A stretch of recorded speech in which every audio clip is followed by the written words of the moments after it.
नेपालको एयरपोर्टबाट प्लेन अपहरण भएको थियो। अब नेपालको एयरपोर्टमा भारतीय सेना नै राख्नुपर्छ भन्ने ब्रिजेश मिश्रले चाहिँ तपाईको निर्णय गरेको, त्यो निर्णय कार्यान्वयन गर्नको लागि हिसिला एमीले 2 पटक प्रयत्न गरिन्।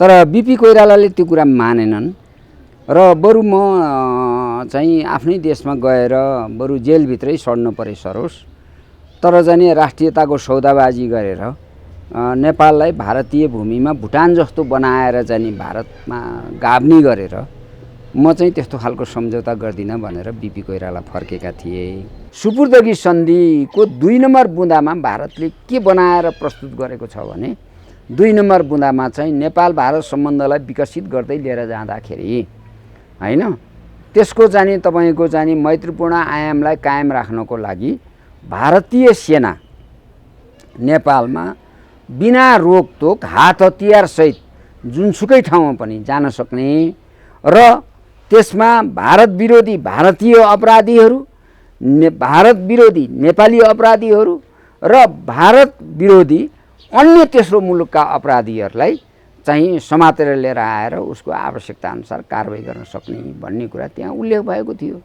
दोस्रो चाहिँ तपाईको चाहिँ अब भ्रष्टाचारलाई संस्थागत रूपमा विकास गरेर लिएर जानुपर्छ, त्यसलाई माध्यम चाहिँ संसदीय व्यवस्थालाई बनाउनुपर्छ भनेर संसदीय व्यवस्थालाई चुनावलाई चाहिँ अत्यन्त महँगो सिद्ध गर्ने र चाहिँ भ्रष्टाचारको जगहरू हाल्ने लाउडा धमिजा काण्ड तपाईँ हामीलाई सबै थाहा छ।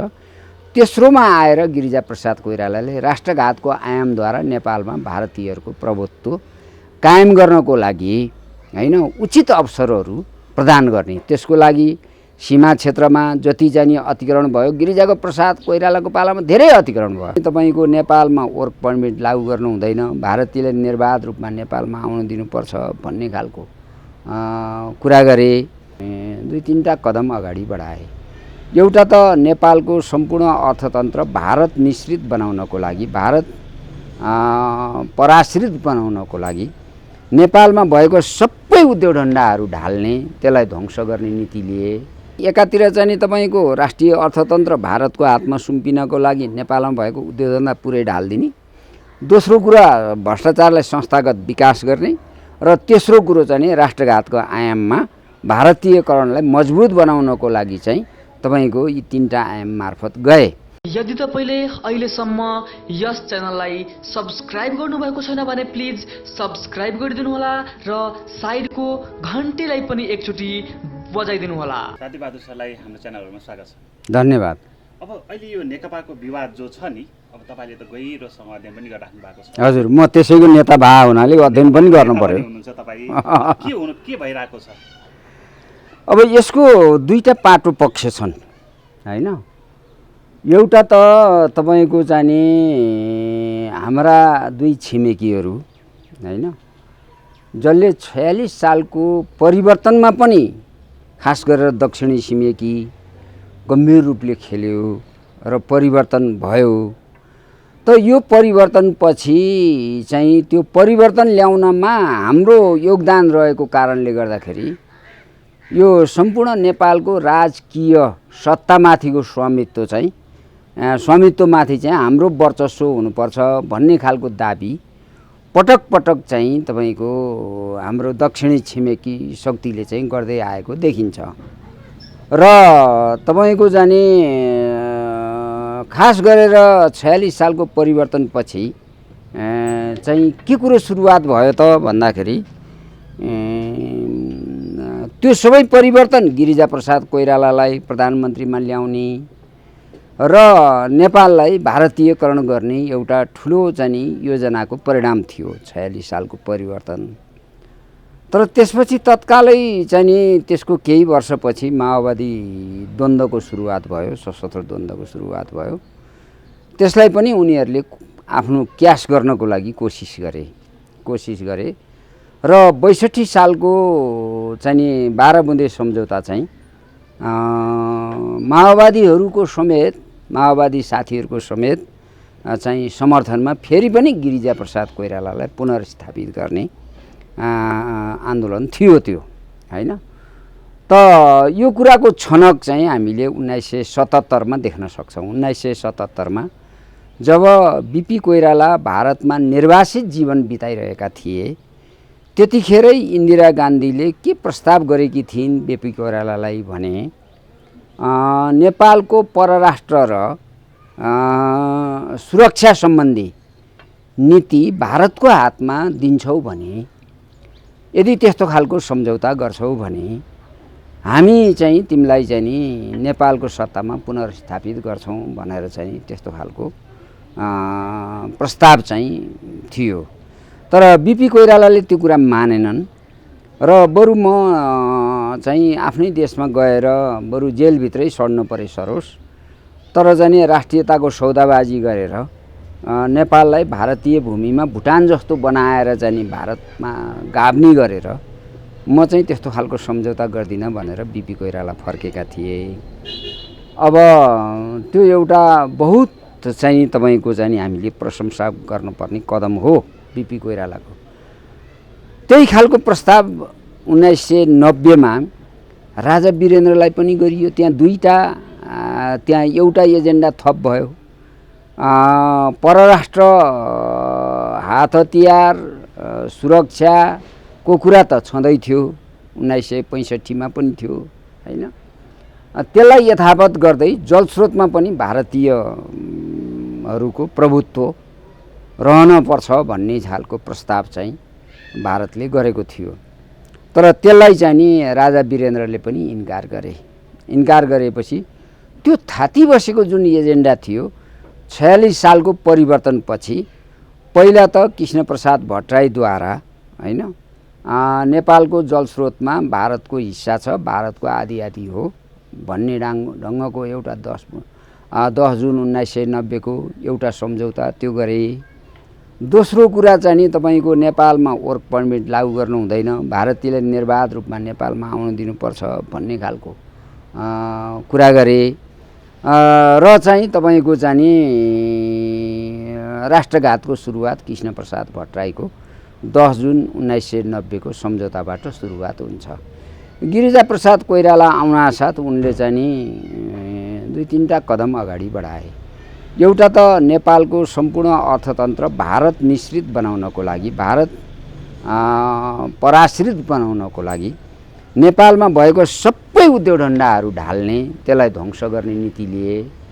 दोस्रो चाहिँ तपाईँको चाहिँ नि अब भ्रष्टाचारलाई संस्थागत रूपमा विकास गरेर लिएर जानुपर्छ, त्यसलाई माध्यम चाहिँ संसदीय व्यवस्थालाई बनाउनुपर्छ भनेर संसदीय व्यवस्थालाई, चुनावलाई चाहिँ अत्यन्त महँगो सिद्ध गर्ने र चाहिँ भ्रष्टाचारको जगहरू हाल्ने लाउडा धमिजा काण्ड तपाईँ हामीलाई सबै थाहा छ। तेस्रोमा आएर गिरिजाप्रसाद कोइरालाले राष्ट्रघातको आयामद्वारा नेपालमा भारतीयहरूको प्रभुत्व कायम गर्नको लागि हैन उचित अवसरहरू प्रदान गर्ने, त्यसको लागि सीमा क्षेत्रमा जति जाने अतिक्रमण भयो, गिरिजाको प्रसाद कोइरालाको पालामा धेरै अतिक्रमण भयो, तर जाने उनले कहिले पनि विरोध गरेनन् र विरोध गर्ने शक्तिहरूलाई चाहिँ तपाईको यिनीहरू नेपालको भारतको सम्बन्ध चाहिँ बिगार्न चाहने कुतत्त्वहरू हुन् र भारतसँग हामीले क्वाइट डिप्लोमेसीको माध्यम अपनाउनु पर्छ भनेर चाहिँ तपाईको साइलेन्ट बस्ने एउटा काम गरे। दोस्रो कुरा उनले चाहिँ नि भारतीय नागरिकहरूलाई 2063 सालमा त्यो अभियान त उनले 57 सालमै लिएर आए, तर 63 सालमा आइसकेपछि चाहिँ 40 लाख भारतीयहरूलाई नागरिकता दिए उनले। दोस्रो चाहिँ भारतीयकरण गर्नुको अर्को महत्त्वपूर्ण एजेन्डा दोस्रो त्यो थियो। र तेस्रोमा आएर अब तराई फुटाउन चाहन्थ्यो भारतले कमजोर पार्नको लागि। तराईमा विभिन्न फोर्सहरू थिए, मुख्यतः चाहिँ नि भारतले चाहिँ कसलाई अगाडि बढायो भने भारतबाट नेपालमा आएर आप्रवासन गरेर बसेका, तात्कालीन रूपमा आप्रवासन गरेर बसेका तपाईको जाने अङ्गीकृतहरूको छुट्टै पार्टी खोलिदिएर हैन त्योसँग गिरिजाप्रसाद कोइरालाको सम्झौता भयो र तराई भूभागलाई छुट्याउन सक्ने गरेर एउटा आधार तयारी गर्नको लागि चाहिँ तराईको छुट्टै सेना हुने, तराईको छुट्टै चाहिँ तपाईको जाने अब के अरे जाने मध्य प्रदेश छुट्टै बनाउन सकिने हैन सङ्घीय व्यवस्था लागू गर्ने र त्यसलाई टुक्र्याउनलाई जाने एउटा उचित वातावरण तयारी गर्ने कामहरू पनि उनले त्यो सम्झौता मार्फत गरे। र अरू त सानातिना घटनाहरू छन्, ती धेरै राष्ट्रघातका आयामहरू छन्, तर मुख्य रूपमा यो तीनटाहरू हुन्। त्यसले गर्दाखेरि एकातिर चाहिँ नि तपाईँको राष्ट्रिय अर्थतन्त्र भारतको हातमा सुम्पिनको लागि नेपालमा भएको उद्योगधन्दा पुरै ढालिदिने, दोस्रो कुरा भ्रष्टाचारलाई संस्थागत विकास गर्ने, र तेस्रो कुरो चाहिँ नि राष्ट्रघातको आयाममा भारतीयकरणलाई मजबुत बनाउनको लागि चाहिँ तपाईँको यी तीनटा आयाम मार्फत गए। अब अहिलेको अन्तर्विरोध के हो त भन्दाखेरि त्यो गिरिजाको विरासतलाई नै अगाडि बढाउने हो कि होइन, त्यसलाई चाहिँ नि गिरिजाको विरासतलाई एकातिर पन्छाएर राष्ट्रिय सार्वभौमिकतालाई बलियो बनाउने, मजबुत बनाउने, होइन, स्वाधीनतालाई मजबुत पार्ने र राष्ट्रिय अखण्डताको चाहिँ नि तपाईँको प्रवर्धन गर्ने। अब यो युगतिर जाने हो कि तपाईँको जाने गिरिजाप्रसाद कोइरालाले सुरुवात गरेको होइन तपाईँको जाने भारतीय अर्थतन्त्र निश्चित अर्थतन्त्र होइन, त्यसपछि भ्रष्टाचारलाई समुच्चा जाने तपाईँको जग संस्थागत विकास र राष्ट्रघातमा टेकेर अगाडि बढ्ने, यो अन्तर्द्वन्द्वको बीचबाट चाहिँ नेपाली समाज अहिले विकास भइरहेको छ। त त्यसरी विकास हुँदाखेरि 72 सालको संविधान जारी हुँदाखेरि 7वटा बुँदामा भारतले चाहिँ असहमति जनायो होइन। अब त्यसमा चाहिँ विभिन्न खालका कुराहरू थिए, जसमा चाहिँ नागरिकताको विषय थियो होइन, उनीहरूका जति नागरिक नेपालमा आउँछन् सबैलाई वंशजको नागरिकता दिनुपर्ने, राज्यसत्तामा लानुपर्ने कुराहरूदेखि लिएर 7वटा विषयमा चाहिँ उसले गम्भीर असहमति जनायो र तत्कालै नेपालमा नाकाबन्दी पनि भारतले लगायो होइन। तर त्यतिखेर नाकाबन्दी हामीलाई एउटा अवसरको रूपमा आयो। हुन त धेरै चाहिँ हाम्रो चाहिँ डिजास्टर भयो, हाम्रो भर्खर चाहिँ भूकम्पबाट हामी अगाडि पलाउँदै थियौँ। भूकम्पबाट भर्खर निक्लन लागेको बेलामा तपाईँको जाने भूकम्प पीडाबाट चाहिँ हामी छटपटिरहेको अवस्थामा भारतले थप नाकाबन्दी लगाइदिएर हामीलाई चाहिँ तपाईँको घाइते अनुहारमाथि थप नुनचुक लगाउने काम गर्यो र त्यो करिब 6 महिनासम्मको कार्यकालमा गयो। त्यसले चाहिँ तपाईँको 8 लाख मानिसहरू गरिबीको रेखातिर धकेलिए, 30 लाख बालबच्चाहरू चाहिँ कुपोषणको दिशातिर धकेलिए र जाने तपाईँको जाने अब यो खालको आयाम भइसकेपछि अब कमरेड केपी ओलीले चाहिँ के गर्नुभयो त भन्दाखेरि जहिले पनि भारतले त 4 पटक नाकाबन्दी गरिसक्यो, जहिले पनि भारतसँग अलिकति थोरै असमझदारी बन्छ कि असहमति जस्तो हुनासाथ, विमति जस्तो हुनासाथ, उनीहरूको एजेन्डालाई तत्काल लागू नगर्ने हुनासाथ होइन, उसले असहमति जनाउने र ठ्याक्क नाकाबन्दी थोपर्ने र तपाईँको जाने अन्तर्राष्ट्रिय मापदण्ड अनुरूपको पारावहन सम्झौता पनि नेपालले प्रयोग गर्न नपाउने होइन, त्यो खालको भारत बेष्टित जस्तो थियो यो मुलुक, भूपरिवेष्टित नभइकन भारत बेष्टित जस्तो थियो। र त्यो समेत 2016 सालमा, 2027 सालमा, 2045 सालमा र 2072 सालमा गरेर 4 पटक नेपालले नाकाबन्दी खेपिसकेको थियो।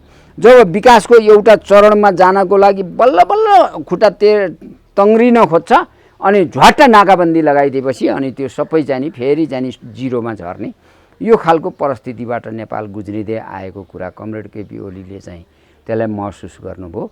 हामीले पनि भन्यौँ, उहाँलाई चाहिँ तपाईँको सुझावहरू प्रस्तुत गऱ्यौँ र चीनसँग चाहिँ कनेक्टिभिटी र पारावहन सम्झौता गरौँ। त्यसले गर्दाखेरि भारतको जो सधैँको नाकाबन्दी छ त्यसबाट नेपाली जनतालाई मुक्त गर्नुपर्छ भन्ने कुरा भनिसकेपछि कमरेड केपी ओलीले त्यो कुरालाई महसुस गर्नुभयो र महसुस गरिसकेपछि उहाँले चाहिँ तपाईँको चीनमा 10 बुँदे आर्थिक सम्झौता र 15 बुँदे सहमति गर्नुभयो, जसमा पछिल्लो कार्यकालमा पेट्रोलियम पदार्थ समेत चाहिँ तपाईँको चीनबाट ल्याउन सक्ने गरेर त्यो सम्झौतामा आयो। त्यसबाट भारत आत्तिएपछि होइन अब म पाइपलाइनबाटै दिन्छु तपाईँहरूलाई पेट्रोल भनेर चाहिँ नि पाइपलाइनको पनि अहिले बन्दोबस्त गरेको छ। तर हाम्रो चीनसँग भएका ती समझदारीहरू अहिले पनि थाती बसेर रहेका छन्। त्यसले चाहिँ नि द्रुततर गतिमा चाहिँ गति लिनु पर्थ्यो, त्यो गति लिएको छैन। अब दोस्रो चाहिँ त्यो 9 महिने कार्यकाल चाहिँ तपाईँको अर्को कुरा कमरेड केपी ओलीले के भन्नुभयो भन्दाखेरि तपाईँको नाकाबन्दी रहँदैसम्म म भारतीय भ्रमण पनि गर्दिनँ भनेर भन्नुभयो। भारतीय एकातिर नाकाबन्दी लगाएको छ, अर्कोतिर भ्रमणको चाहिँ तपाईँको चाहिँ निमन्त्रणा पनि भारतले गरेको थियो। त्यसकारण चाहिँ नि केपी ओलीले के भन्नुभयो भने नेपाली जनतालाई रुवाएर अहिले म भारत भ्रमण गर्दिनँ, त्यसकारण चाहिँ नि नाकाबन्दी हटे म भारत भ्रमणमा आउँछु, अन्यथा म आउँदिनँ भनेर चाहिँ नि घोषणा गरी सार्वजनिक घोषणा गरिसकेपछि अब तपाईँको चाहिँ नि भारतले बाध्य भएर नाकाबन्दी हटायो र भारत भ्रमण जानुभयो। तर चाहिँ नि भारतले जति एजेन्डाहरू कमरेड केपी ओलीबाट चाहिँ नि तपाईँको सम्झौता गरेर लिन चाहन्थ्यो त्यस बेला पनि चाहिँ नि कुनै पनि राष्ट्रघाती सम्झौतामा उहाँ गिर्नु भएन। अब त्यसले गर्दाखेरि उनीहरू चाहिँ नि वेट एन्ड सी गरिरहेका थिए, वाच गरिरहेका थिए। अब त्यसपछि चाहिँ नि अब त्यही दुईटा कुरालाई नेपाली जनताले महसुस गरे। हामीलाई कमसेकम केपी ओलीले भारतको नाकाबन्दीबाट त हामीलाई मुक्त गर्यो, चीनसँग भएका सम्झौतालाई लागू त गरेको छैन, तर लागू नगरे पनि तपाईँको जाने नाकाबन्दीबाट मुक्त गर्ने काम त गर्यो नि त, एउटा त्यो। दोस्रो कुरो नेपाली जनताको चाहिँ यो ठाडो शिर जो हो, शिर झुक्न दिएन हैन, शिर झुक्न दिएन।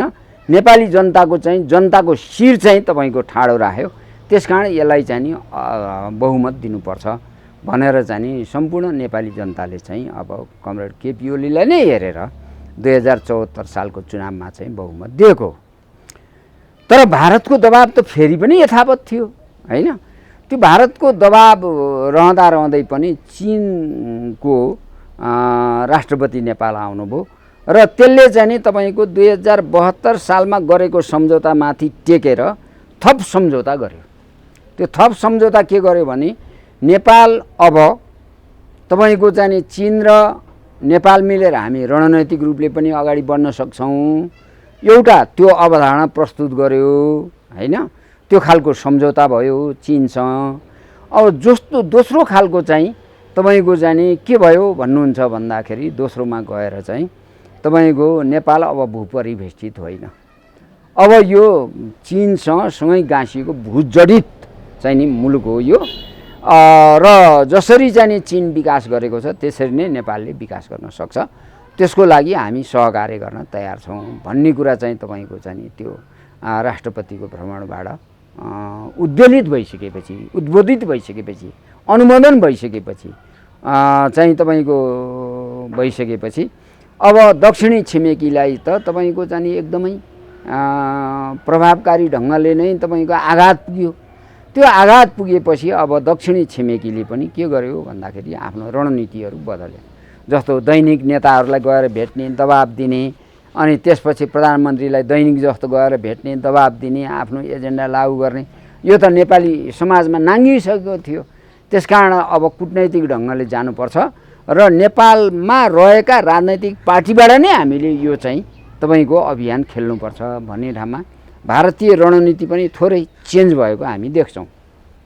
र अब भारतका 10वटा एजेन्डाहरू थिए हेर्नुहोस्। एउटा त 2066 साल भाद्र 2 गते कमरेड माधव नेपाल चाहिँ तपाईँको इन्डिया भ्रमणमा जानुभएको थियो, भारतको भ्रमणमा। त्यतिखेर भारतले 4वटा प्रस्ताव अगाडि सारेको थियो। एउटा त नेपाल भारत सम्बन्धमा 1977 बिपी कोइराला राखेको प्रस्ताव नै उसले अगाडि दोहोऱ्यायो र नेपालको परराष्ट्र सम्बन्ध चाहिँ भारतले तय गरेको परराष्ट्र सम्बन्ध नै नेपालको परराष्ट्र सम्बन्ध हुनुपर्छ भन्ने एउटा प्रस्ताव थियो। दोस्रो प्रस्ताव चाहिँ नेपालको जति पनि सिमाना मिचिएको छ त्यो मिचिएको सिमानाहरूलाई भारतमा गाभिनी गरेर एउटा चाहिँ रेड लाइन म्याप भन्ने बनाइएको छ। त्यो रेड लाइन म्यापको आधारमा चाहिँ 183 थान ट्रिप नक्साहरू भएका छन्। त्यो नक्सामा चाहिँ सही गर्नको लागि चाहिँ नि भारतले भन्यो। दोस्रो, तेस्रोमा आएर चाहिँ तपाईँको चाहिँ नि नेपालको एयरपोर्टमा भारतीय सेना राख्नुपर्छ भनेर चाहिँ तय भारतले चाहिँ तपाईँको ब्रिजेश मिश्र तत्कालीन अवस्थामा अटल बिहारी वाजपेयी भएको बेलामा 2057 सालमा ब्रिजेश मिश्रले त्यो निर्णय गरेका थिए। भारतीय सुरक्षा सल्लाहकार, प्रधानमन्त्रीको सुरक्षा सल्लाहकारले, किनभने नेपालको एयरपोर्टबाट प्लेन अपहरण भएको थियो। अब नेपालको एयरपोर्टमा भारतीय सेना नै राख्नुपर्छ भन्ने ब्रिजेश मिश्रले चाहिँ तपाईँको निर्णय गरेको। त्यो निर्णय कार्यान्वयन गर्नको लागि हिसिला एमीले 2 पटक प्रयत्न गरिन्।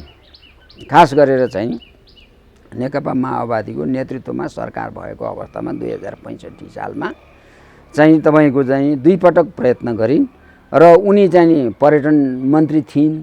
पर्यटन मन्त्री भएको बेलामा भारतीय चाहिँ विशेष सुरक्षा फौज नेपालको एयरपोर्टमा राख्नको लागि उनले चाहिँ फाइल उठाइन् र त्यो फाइललाई पहिलो लगे।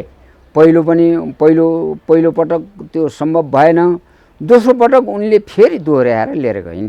दोहोऱ्याएर लिएर जाँदाखेरि चाहिँ के पनि भनिन् भन्दाखेरि डाक्टर बाबुराम भट्टराईसँग सल्लाह गरेर ल्याए हुनाले अब यो प्रस्ताव चाहिँ पारित हुनुपर्छ भनेर भनिन्। दुवै पटक कमरेड देव गुरुङ, कमरेड पम्फा भुषाल र कमरेड चाहिँ कृष्णबहादुर महराले त्यहाँ कडा विरोध गरेको कारणले गर्दाखेरि त्यो प्रस्ताव लागू भएन र 69 सालमा आएर त्यसलाई प्रस्तावकै रूपमा चाहिँ तपाईँको चाहिँ यहाँ दर्ता भयो र अब त्यसपछि चौथो प्रस्तावको रूपमा चाहिँ तत्कालीन अवस्थामा चाहिँ सुपुर्दगी सन्धिको 2 नम्बर बुँदामा भारतले के बनाएर प्रस्तुत गरेको छ भने 2 नम्बर बुँदामा चाहिँ नेपाल भारत सम्बन्धलाई विकसित गर्दै लिएर जाँदाखेरि हैन त्यसको चाहिँ तपाईँको चाहिँ मैत्रीपूर्ण आयामलाई कायम राख्नको लागि भारतीय सेना नेपालमा बिना रोकटोक हात हतियार सहित जुनसुकै ठाउँमा पनि जान सक्ने र त्यसमा भारत विरोधी भारतीय अपराधीहरू, भारत विरोधी नेपाली अपराधीहरू र भारत विरोधी अन्य तेस्रो मुलुकका अपराधीहरूलाई चाहिँ समातेर लिएर आएर उसको आवश्यकता अनुसार कारबाही गर्न सक्ने भन्ने कुरा त्यहाँ उल्लेख भएको थियो। त्यो सुपुर्दगी सन्धिको प्रस्ताव पनि गरेका थिए। तर कमरेड माधव नेपालले के भन्नुभयो भन्दाखेरि यो चाहिँ तपाईँको जाने यो हुलाकी सडक चाहिँ म लागू गरिदिन्छु, त्यसको लागि 805 करोड रुपियाँ चाहिँ उहाँले लिएर आउनुभयो। बाँकी 4वटा एजेन्डा चाहिँ तपाईँको अहिले चाहिँ संविधान जारी नभइसँग, संविधान जारी भएको नयाँ सरकारले गर्ने कुरा हो, अहिले हामीले गर्न सक्दैनौँ भन्ने कुरा उहाँले राख्नुभयो। त्यसको त्यो भदौ 2 गते 2066 सालको भाद्र 2 गतेको कुरा भयो। त्यही 66 साल भाद्र 29 गते भारतीय विदेश सचिव निरुपमा राव थिइन्। उनले नेपालमा आएर त्यो 4वटै प्रस्ताव दर्ता गरिन् र त्यो थाती बसेको प्रस्ताव छ एउटा। दोस्रो कुरो यो 4वटा प्रस्तावदेखि पछि चाहिँ तपाईँको फेरि केही प्रस्तावहरू विकसित भए। जस्तो अहिले भारतले के गर्यो भन्दाखेरि अब आफ्नो पक्षमा गृहमन्त्रीलाई, नेपालको गृहमन्त्रीलाई ढालेर हैन, नेपालमा गिरिजाप्रसाद कोइरालाले दिएको 40 लाख नागरिकता पहिला अनुमोदन गराउने एउटा। त्यो अनुमोदन गराएपछि ती 40 लाख त कतिपय भारतमै छन्, कतिपय नेपालमा छन्। नेपालमा र भारतमा दुवै ठाउँमा रहेका तर 40 लाख चाहिँ जो नागरिकता 63 सालमा वितरण गरिएको थियो त्यसलाई चाहिँ तपाईँको चाहिँ अब विभिन्न स्रोतबाट कुरा के उठिरहेछ भने त्यो नागरिकता छानबिन हुनुपर्छ भन्ने उठिरहेछ। त्यसकारण यो सरकारद्वारा गराउन खोजेको के थियो भन्दाखेरि वर्तमान गृहमन्त्रीको हातबाट इन्डियाले गराउन खोजेको त्यो 40 लाखलाई पहिला अनुमोदन गराउने। अनुमोदन गराइसकेपछि अनि त्यसपछि ती 40 लाखका शाखा सन्ततिहरू जति छन् हैन, नातापाता इष्टमित्र आश्रित व्यक्तित्व जति छन् उनीहरू सबैलाई नेपालको वंशजको नागरिकता दिलाउने। अब 40 लाखको त 10 जनाको हिसाबले भयो भने 4 करोड हुने भयो, बुझ्नु भने के, 5 जनाको हिसाबले भयो भने 2 करोड हुने भयो। अब 2 जनाको हिसाब भयो भने पनि 80 करोड हुने भयो।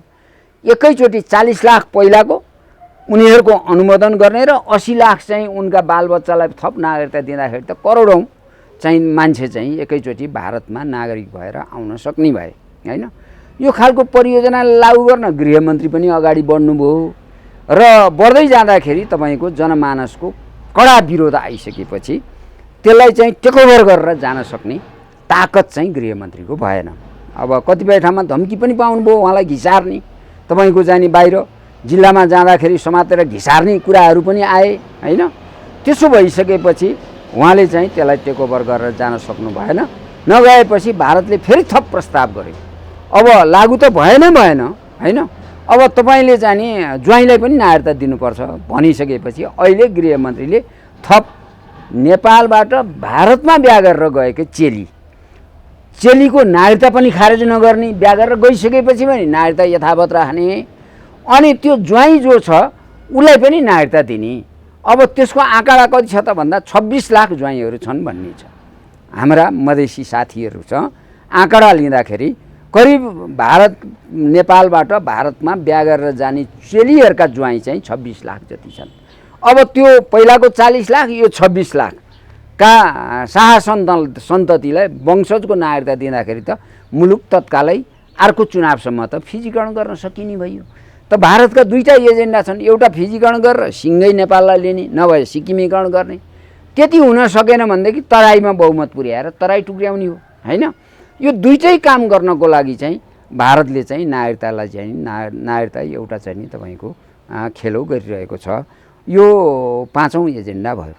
अब 6औं भारतको एजेन्डा अर्को के छ भन्नुहुन्छ भन्दाखेरि लिपुलेखदेखि लिम्पियाधुरासम्मको जमिन करिब 40 लाख हेक्टर जमिन छ, बुझ्नु भने के? अब जाने 40,000 हेक्टर, 40,000 हो है, 40,000 हेक्टर छ। अब सिङ्गो मालदिभ्स टापु चाहिँ एउटा देश कति छ त भन्दाखेरि तपाईँको 29,000 हेक्टर छ जम्मा, हैन? त्योभन्दा हाम्रो त्यहाँ अतिक्रमण भएको जमिन चाहिँ धेरै छ, बुझ्नु भने के? भक्तपुरभन्दा 3 गुणा ठुलो छ त्यो, बुझ्नु भने के? करिब 40,000 हेक्टर जमिन त्यहाँ भएको कारणले त्यो 40,000 हेक्टर जमिनको चाहिँ जुन खालको चाहिँ तपाईँको उनीहरूले एउटा नक्सा बनायो, अहिले उनीहरूले नक्सा तयारी गरे र चाहिँ यही गएको चाहिँ 2019 को जुन 2 को दिन नोभेम्बर 2 को दिन त्यो नक्सा पनि उनीहरूले बाहिर लिएर आए, त्यो राजनैतिक नक्सा। र त्यसमा सुस्तामा पनि 14,500 हेक्टर जमिन, हैन? 14,500 हेक्टर जमिन र त्यहाँ 40,000 हेक्टर जमिन चाहिँ भारतमा मिसाइएको कुरा उनीहरूले घोषणा गरेका छन्। त्योदेखि बाहेक थुप्रै चाहिँ 71 ठाउँमा सिमाना मिचेका छन् जहाँ 60,000 हेक्टरभन्दा बढी जमिन छ। त्यो सबै भारतको हो भनेर उनीहरूले घोषणा गरेका छन्। त यसलाई चाहिँ नि वर्तमान सरकारले चाहिँ विरोध गर्यो, हैन? वर्तमान सरकारले विरोध गर्यो। विरोध गरिसकेपछि यसलाई मेमो पनि पठायो। तपाईँको सबै चाहिँ पार्टीहरू राखेर सर्वदलीय निर्णय पनि गर्यो। अब यो प्रस्ताव चाहिँ तपाईँको अहिले संसदमा गएको छ। अब संसदमा चाहिँ संसदले चाहिँ तपाईँको सङ्कल्प प्रस्ताव पारित गरेपछि त्यसलाई क्याबिनेटले पारित गर्नुपर्छ। क्याबिनेटले पारित गरिसकेपछि संसदले एकमतले पारित गर्ने, अनि क्याबिनेटले पारित गरेपछि स्वतः त्यो चाहिँ लिम्पियाधुरादेखि लिपुलेखसम्मको जमिन जो कालापानी क्षेत्र भनिन्छ त्यहाँ भएको भारतीय सेना चाहिँ हट्नुपर्ने हुन्छ। अब त्यसले गर्दा भारतले अहिले भनेर नयाँ आएको चाहिँ राजदूतले भनेर वर्तमान चाहिँ अग्नि सापकोटालाई उपयोग गरेर चाहिँ त्यो प्रस्तावलाई अहिले स्थगित गराएको छ भारतले। त्यसकारण चाहिँ यो भारतको यो क्रुसियल मुद्दा हो। यो चाहिँ तपाईँको 6औं मुद्दाको रूपमा रहेको छ भारतको। अब 7औं मुद्दाको रूपमा भारतको के छ त भन्दाखेरि अहिले संसारभरि कोरोना भाइरस सुरुवात भयो। हिजो त तपाईँले सुन्नुभयो होला, फ्रान्समा त 27 डिसेम्बरमै देखा परेको रहेछ फ्रान्समा। चीनमा 29 डिसेम्बरमा देखा पर्यो। त्योभन्दा पहिला त फ्रान्समा देखा परेको रहेछ, हैन? अब यो खालको एउटा स्थिति रहेछ र अहिले यो विश्वव्यापी महामारी भइरहेको बेलामा भारतले पहिला त एउटा नाटक गरिहाल्यो। त्यो नाटक के गर्यो भने साउथ पूर्व एसियाका सबै राष्ट्रहरू हामी एकगठ भएर एउटै मोर्चामा भएर कोरोना भाइरस विरुद्ध लडौँ भनेर चाहिँ एउटा कोष खडा गर्यो, हैन? त्यो कोषमा नेपालको पनि पैसा हाल्यो, उसले चाहिँ 1 अरब रुपियाँ हाल्यो, हैन? नेपाली पैसा 1 अरब रुपियाँ भारतले हाल्यो। पाकिस्तान, बङ्गलादेश, श्रीलङ्का सबैले चाहिँ त्यसमा चाहिँ डोनेसन गर्ने भनेर भने। तर ठ्याक्क त्यही बेला नेपालमा चाहिँ जम्मा 2 जना मात्रै मान्छे चाहिँ कोरोना भाइरसबाट सङ्क्रमित भएको पत्ता लागेको थियो। त्यो 2 जना पत्ता लाग्न साथ ल हामी चाहिँ नि ऱ्यापिड रेस्पोन्स टिम भन्ने हामी पठाउँछौँ र तपाईँहरूको चाहिँ नि त्यो चाहिँ अब नेपालमा जहिले कोरोना भाइरसले गर्दाखेरि जति चाहिँ नि मान्छेहरू बिरामी पर्छन् हामी सबै ट्रिटमेन्ट गर्छौँ र हाम्रो टिमलाई जान दिनुहोस् भनेर भन्यो। त्यो ऱ्यापिड रेस्पोन्स टिम भने चाहिँ सैनिकहरूको टिम हो, बुझ्नु भने के भारतीय सेनाको स्पेसल सेनाहरूको टिम चाहिँ नेपालमा ल्याउने भनेर चाहिँ उसले चाहिँ भन्यो। तत्कालै यो केपी ओलीको सरकारले त्यसलाई विरोध गर्यो। हेर्नुहोस्, बुझ्नु भने के विरोध गर्न साथ अब चाहिँ नि तपाईँको चाहिँ नि यो चाहिँ तपाईँको 7औं एजेन्डाको रूपमा भारतको यो रहेको छ। अब 8औं एजेन्डामा चाहिँ अब भारतको के छ भन्नुहुन्छ भन्दाखेरि जस्तो भारत र नेपाल दुवै मिलेर चाहिँ तपाईँको इपिजी हैन, तपाईँको इपिजीको एउटा चाहिँ टिम बन्यो, बुझ्नु भने के बौद्धिक समुदायको एउटा टिम बन्यो। 4 जनाको भारतको चाहिँ भगत सिंह कोसियारी हुनुहुन्थ्यो, त्यसको नेतृत्वकर्ता। नेपालको चाहिँ डाक्टर भेषबहादुर थापा हुनुहुन्थ्यो हैन। अब यो टिमले चाहिँ 2 वर्षसम्म काम गर्यो। 2 वर्षसम्म काम गरेपछि भारत र नेपालको समस्या कहाँ छ एउटा त, र यसलाई सुमधुर गर्नको लागि के गर्नुपर्छ भनिसकेपछि त्यसले के भन्यो त भन्दाखेरि एउटा त 1950 लगायतका सबै सन्धिहरू अब समय सापेक्ष ढङ्गले यसलाई पुनरावलोकन गर्ने र कतिपय खारिज गर्ने, कतिपयलाई अपडेट गर्ने, यो दुईटै काम हुनसक्छ भनेर एउटा प्रतिवेदनको एउटा जिस्ट कुरा, इपिजीको प्रतिवेदनको जिस्ट कुरा एउटा यो हो। दोस्रो कुरा के थियो भन्दाखेरि 1950 को सन्धि र 6 सन्धिको 6 नम्बर र 7 नम्बर बुँदामा भारतीय नागरिकहरूलाई चाहिँ नेपाली नागरिक सरहको सुविधा दिनुपर्ने, अझ विशेष सहुलियत पनि दिनुपर्ने भन्ने कुरा त्यहाँ उल्लेख भएको थियो। अनि उसले अब त्यो इपिजीको बैठकले के भन्यो भन्दाखेरि नेपाली नागरिक सरहका अधिकार पनि भारतीय नागरिकहरूलाई दिन सकिँदैन, किन त भन्दा यो दुईटा देशको नागरिक चाहिँ हामीले छुट्टा छुट्टा गर्नुपर्छ हैन, र यो विशेष सुविधा भन्ने त झन् हुँदैन भनेर त्यो दुईटै कुरा काट्दियो र नेपाली जनताको आफ्नो नागरिकको संरक्षण गर्ने अधिकार नेपाली जनतालाई छ, नेपाल राष्ट्रलाई छ। त्यसकारण 1950 को सन्धिको 6 नम्बर र 7 नम्बर बुँदा चाहिँ यसलाई चाहिँ अब आउने सन्धिहरूमा कहिल्यै पनि काहीँ पनि एडजस्ट गरिँदैन, यसलाई राखिँदैन भन्ने कुराको तय गर्यो। दोस्रो चाहिँ तपाईँको इपिजीको बैठकले तेस्रो के गर्यो, भारत चाहिँ तपाईँको चाहिँ यो सिमाना चाहिँ 1880 किलोमिटर एकदमै तनावपूर्ण अवस्थामा छ।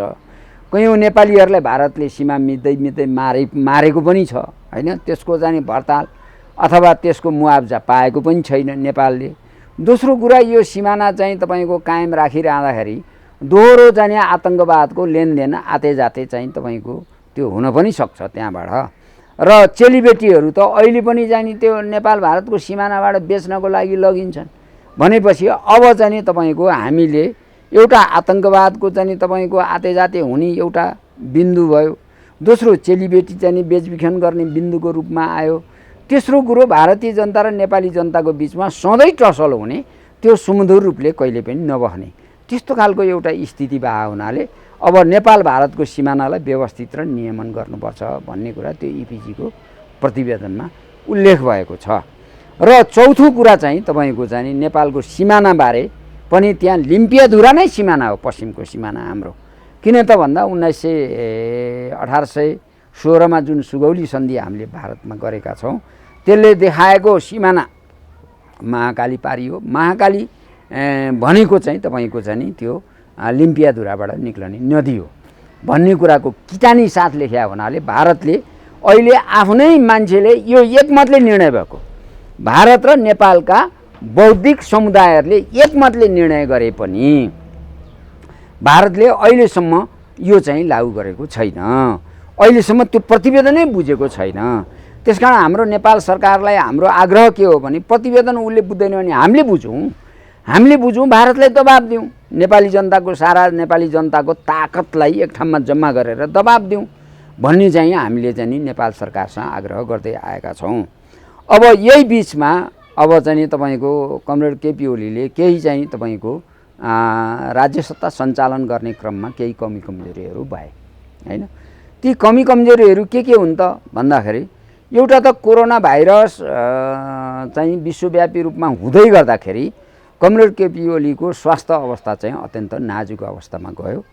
त्यसले गर्दाखेरि उहाँलाई फेरि अर्को मृगौला चाहिँ तपाईँको अर्को ट्रान्सप्लान्ट गर्नुपर्ने एउटा स्थिति पैदा भयो र त्यसले गर्दाखेरि त्यो बेला चाहिँ जति चाहिँ तपाईँको सुझबुझ ढङ्गले हामीले चाहिँ काम गर्नु पर्थ्यो त्यो गर्न नसकेको हामी देख्छौँ हैन। दोस्रो कुरा फेरि पनि उहाँले बुद्धि के पुर्याउनु भएको छ भन्दाखेरि तपाईँको चाहिँ बुद्धि पुगेको कुरा चाहिँ जब चाहिँ तपाईँको कमरेड केपी ओली हस्पिटलको बेडमा जानुभन्दा पहिला एउटा माननीय ईश्वर पोखरेल जो चाहिँ तपाईँको प्रधानमन्त्री पनि हुनुहुन्छ उहाँको संयोजनमा एउटा चाहिँ उच्च स्तरीय चाहिँ तपाईँको एउटा कमिटी बनेको छ हैन।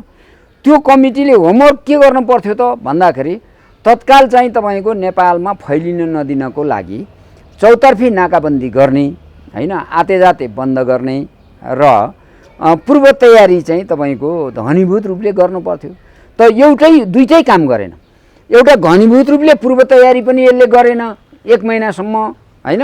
दोस्रो कुरा चाहिँ तपाईँको चाहिँ सरसामान ल्याउने मेडिकल सामग्रीहरू मेडिकल उपकरणहरू जुन ल्याउनु पर्थ्यो त्यो ल्याउन पनि यसले मानेन, ल्याएन र उल्टो के गर्यो त भन्दा यो भित्रका कतिपय मान्छेहरूले चाहिँ खेलेर ओम्नी जस्ता बदनाम संस्थाहरूलाई अगाडि सारेर आर्थिक लेनदेनको बारे मात्रै यिनीहरूले छलफल गरे हैन। यो पाटो इतिहासमा मूल्याङ्कन हुनुपर्छ। बुझ्नु भने कि हामीले केपी ओलीलाई भनेको के हो भन्ने वर्तमान सरकारलाई तपाईँले यो कुराको मूल्याङ्कन गर्नुहोस्। कसैमाथि पनि तपाईँको यदि जानी कोही बदमास छ भनेदेखि त्यो बदमासलाई तपाईँको कारबाहीको दायरामा लिएर आउनुहोस्। किन त भन्दाखेरि कमरेड केपी ओलीको सैद्धान्तिक रूपमा म त्रुटि देख्दिनँ। किन त भन्दाखेरि उहाँ भ्रष्टाचारको हिसाबले शून्य सहनशीलतामा लिएर जाने भनेर चाहिँ लाग्नु नै भएको छ। फेरि अनुकूलता उहाँलाई के छ भन्दाखेरि पारिवारिक चाहिँ धक्का पनि छैन उहाँलाई। जबकि योभन्दा पहिला शेरबहादुर देउवा बाबुराम भट्टराईहरूलाई त पारिवारिक धक्का पनि थियो हैन।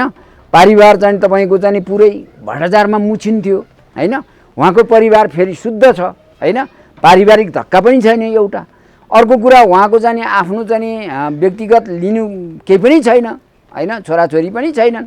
त्यसले गर्दाखेरि उहाँले चाहिँ तपाईँको बदनाम कमाउन चाहनुहुन्छ भन्ने मलाई लाग्दैन हैन। तर पनि ओम्नी जस्ता संस्थाहरूलाई चाहिँ अहिले छाडा छोड्ने गर्दाखेरि अहिले के भयो भन्दाखेरि ल अब पिसिआर हिजो बिबिसीले के भन्यो भन्दाखेरि जम्मा पिसिआर जम्मा 2000 मात्रै छ। अब पिसिआरै हामीसँग भइसकेन। तपाईँको चैत्र 13 गते ओम्नीले चाहिँ उ गर्यो, 15 गते 18 गतेसम्म ल्याउँछु भनेर नल्याउने कुराको टुङ्गो र चाहिँ तपाईँको त्यो भ्रष्टाचार जन्य गतिविधि हो भन्ने कुरा केपी ओलीलाई थाहा भएपछि त्यो सम्झौतै खारेज भयो।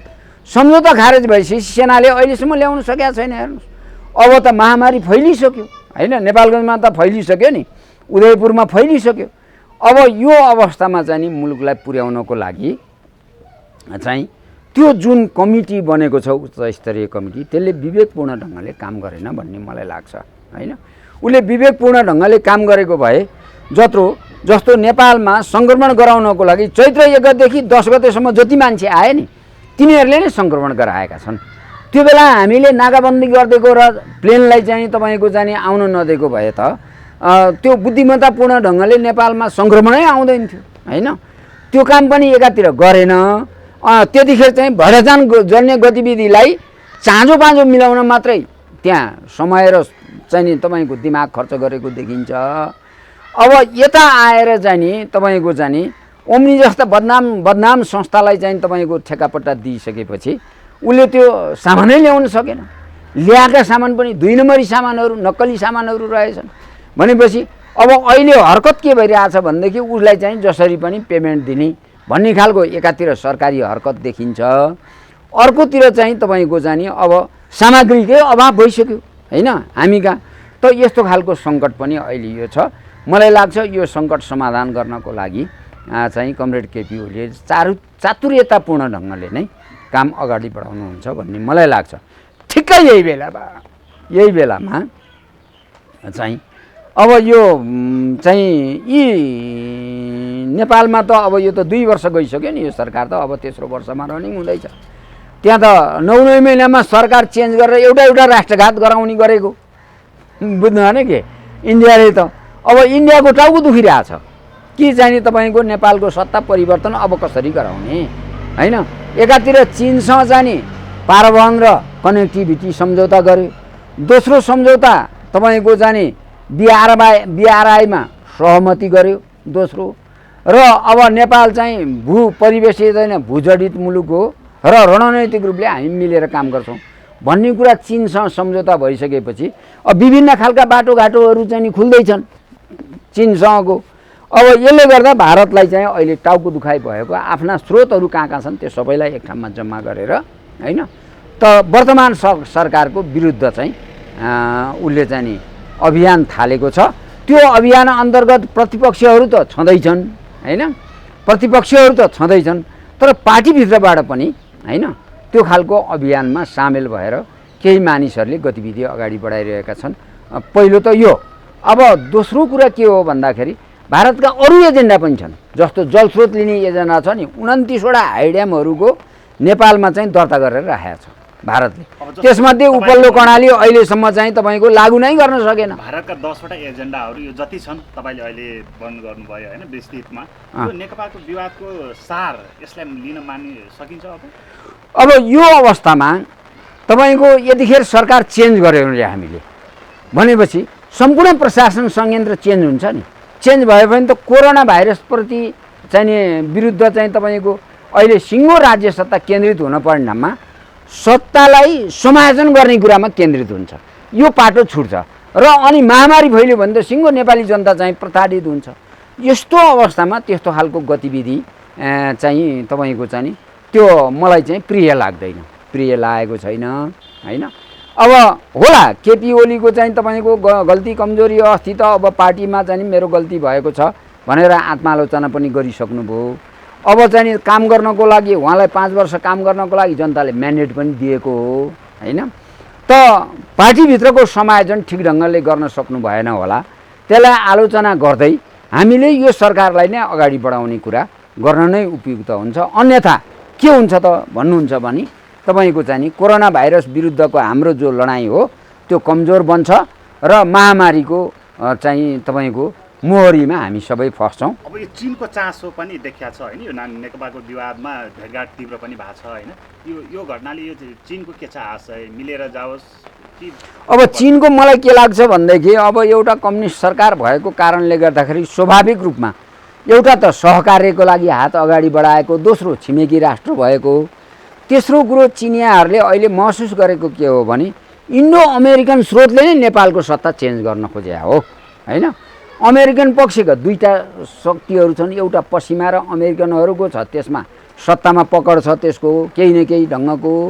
अर्को चाहिँ इन्डो अमेरिकन जुन स्रोत छ, इन्डो अमेरिकन स्रोतले चाहिँ तपाईँको चाहिँ यो सरकारलाई चेन्ज गर्न खोजेको देखिन्छ। त्यसले गर्दाखेरि चिनियाहरू पनि स्वाभाविक रूपले प्रभावित भएको मैले चाहिँ देख्छु। प्रधानमन्त्रीजीको प्रशंसा त गर्नुभयो होइन, तारिफ गर्ने काम मैले तारिफ र प्रशंसा गरे होइन, मैले सत्य कुरा राखेको कामहरू पनि छन् होइन, नभएका चाहिँ होइनन्। तर उहाँले एमसीसी जो पास गराउने एक प्रकारको जो बाल हट देखाउनु भएको छ नि, यो कुराले प्रमाणित गर्छ त? मलाई त्यो के लाग्छ भने जनताको लागि खपतको लागि भने हो कि भन्ने मलाई लाग्छ। मलाई चाहिँ अब एमसीसी त त्यो अब टरिसक्यो, किन त भन्दा पार्टीले एउटा प्रतिवेदन दिइसकेको छ। पार्टीले दिएको प्रतिवेदन र पार्टीले निर्णय नगरिकन कमरेड केपी ओलीबाट फेरि एमसीसी अगाडि बढाउने काम हुन्छ जस्तो मलाई लाग्दैन। तपाईँकै नेकपाभित्र पनि विभिन्न होइन नेतृत्वहरूको त्यो चलखेल जो देखिरहेको छ नि अहिले, गुट उपगुटहरू, यी कुराहरूले के कुरा? त्यो त सबै पार्टीमा हुन्छ, गुट उपगुटहरू सबै पार्टीमा हुन्छ, विचारको द्वन्द्व सबै पार्टीमा हुन्छ होइन। अहिले चाहिँ सङ्कलित भएर सरकार विरुद्ध अलि आक्रामक रूपले अगाडि बढेको हो कि भन्ने मलाई लाग्छ। हस्, धन्यवाद। हजुर, धन्यवाद। समाजको आवाज.com